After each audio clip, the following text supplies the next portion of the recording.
J'ai soufflé ma 21e bougie il y a quelques jours et j'ai décidé que ma 22e année sera accompagnée d'un vent de challenge, de nouveautés, de confiance. C'est pourquoi, dans cette vidéo, j'ai décidé de me dévoiler un peu. Car oui, ce n'est absolument pas évident pour moi, mais j'espère que ça pourrait aider au moins une personne.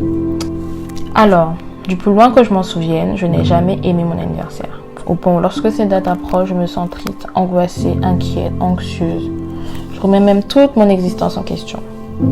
Pendant cette période, il y a continuellement cette voix dans ma tête qui me dit que je ne mérite pas d'être là, en vie, que je ne mérite rien de beau qui puisse m'arriver, que je ne mérite rien, tout simplement. Ayant réellement eu marre de ce sentiment, de cette sensation, j'ai commencé à me questionner sur l'origine potentielle de ce mal-être et je vais vous expliquer un peu le résultat de ma réflexion. En me questionnant, j'ai fait une rétrospective de tous les anniversaires que j'ai vécus et la première chose qui s'est révélée, c'est que j'ai toujours eu l'impression de devoir partager mon jour, comme si je n'étais jamais la priorité de ce jour, comme s'il ne m'appartenait pas. En plus, sans rentrer dans les détails profonds, j'ai toujours l'impression d'être un peu le vilain petit canard, celle un peu de côté, isolée, et cela se révélait de plus en plus à l'approche de mon anniversaire. Ce qui fait que j'ai toujours eu l'impression de ne pas recevoir assez d'amour. En le disant, je me rends compte d'à quel point j'étais égoïste et aveugle. J'étais tellement envahie par cette tristesse que je ne voyais pas tout l'amour qu'on me portait jour après jour, mois après mois et année après année. Mais cette année, c'était différent. Oui, cette année, c'était différent. Car cette année, j'ai décidé de passer au-dessus de cette tristesse. J'ai décidé de combattre, de dépasser ces angoisses, d'effacer le négatif pour ne voir que le positif.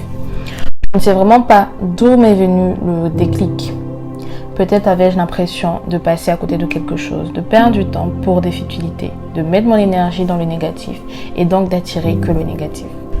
Bref, tout ça pour dire que cette année, j'ai décidé d'être heureuse, d'être positive, sans bien sûr tomber dans la positivité toxique, car c'est normal de se sentir mal.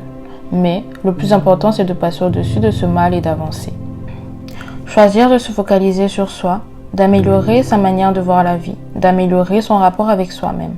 Choisir de prendre la vie comme elle vient pour ne plus perdre de temps, vu que celui-ci ne nous appartient pas.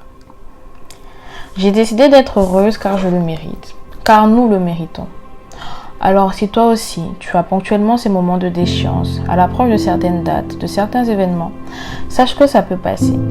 C'est normal de se sentir mal de temps en temps. Comme j'ai dit, le plus important c'est de se relever pour battre ton angoisse, pour battre ton anxiété.